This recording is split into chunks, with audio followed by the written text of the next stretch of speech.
పోయినాయి. నిన్న అనకాపల్లిలో కోడిగుడ్డు మంత్రికి కోడిగుడ్డు ఇచ్చానండి, గిఫ్ట్ ఇచ్చా. ఎందుకో తెలుసా, భారతదేశంలోనే కాదు ప్రపంచంలోనే ఆంధ్ర రాష్ట్ర పరువు తీసినందుకు ఒక కానుకగా ఆ కోడిగుడ్డు మంత్రికి కోడిగుడ్డు ఇచ్చాను. ఇంకా నర్సీపట్నం నియోజకవర్గంకి వచ్చేగల, నర్సీపట్నం అనేది ఒక తెలుగుదేశం పార్టీ కంచుకోట. ఇక్కడ ఒక పులి ఉంది. ఎవరది? పెద్దలు అయ్యన్న పాత్రుడు గారు 2019లో ప్రభుత్వం మారిన దగ్గర నుంచి ప్రభుత్వం పైన పోరాటం చేస్తున్న వ్యక్తి అయ్యన్న పాత్రుడు గారు. అందుకే ఆయన పైన 17 కేసులు పెట్టారు తల్లి. పాపం అయ్యన్న పాత్రుడు గారి పైన రేప్ కేసు కూడా పెట్టారు తల్లి. అంటే అయ్యన్న పాత్రుడు గారు చూస్తే ఈ ప్రభుత్వానికి ఎంత భయమో ఇదొక ఉదాహరణ మాత్రమే. అయ్యన్న పాత్రుడు గారు శాసనసభ్యుడిగా మంత్రిగా ఉన్న 5 సంవత్సరాల్లో 2,000 కోట్ల రూపాయలు నిధులు తీసుకొచ్చి నర్సీపట్నాన్ని అభివృద్ధి చేశారు.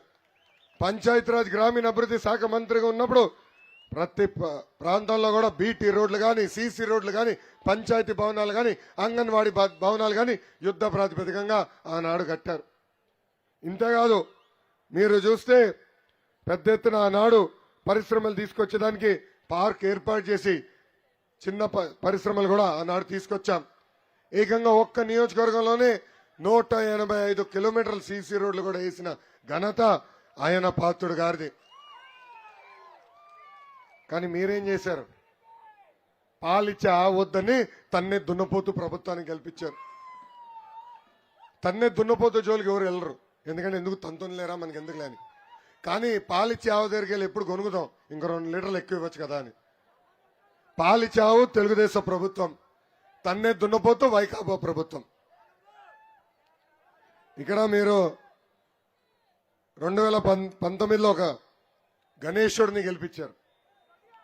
దేవుడు లాగా బాగా పరిపాలిస్తాడంటే గణేశుడికి చెడ్డ పేరు తీసుకొచ్చే విధంగా పరిపాలించాడు ఇక్కడున్న ఎమ్మెల్యే. ఈరోజు పెద్ద ఎత్తున ప్రజల పైన పడి ఇసుక, లాటరైట్ ఏది దొరికితే అది దోచేసి 5 సంవత్సరాల్లో ఈ ఒక్క దాంట్లో 150 కోట్ల రూపాయలు సంపాదించాడు ఇక్కడున్న స్థానిక ఎమ్మెల్యే. పేద ప్రజలకు ఇచ్చే భూములు కూడా రైతుల దగ్గర నుంచి తక్కువ ధరకు కొని ప్రభుత్వానికి ఎక్కువ ధరకు అమ్మేసి అక్కడ కూడా 100 కోట్ల రూపాయలు కొట్టేశాడు ఇక్కడున్న స్థానిక ఎమ్మెల్యే.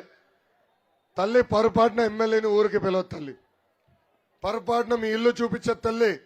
ఆయనకి మీ భూమి, మీ ఇల్లు నచ్చితే రాత్రి కొత్త కాగితాలు వస్తాయి.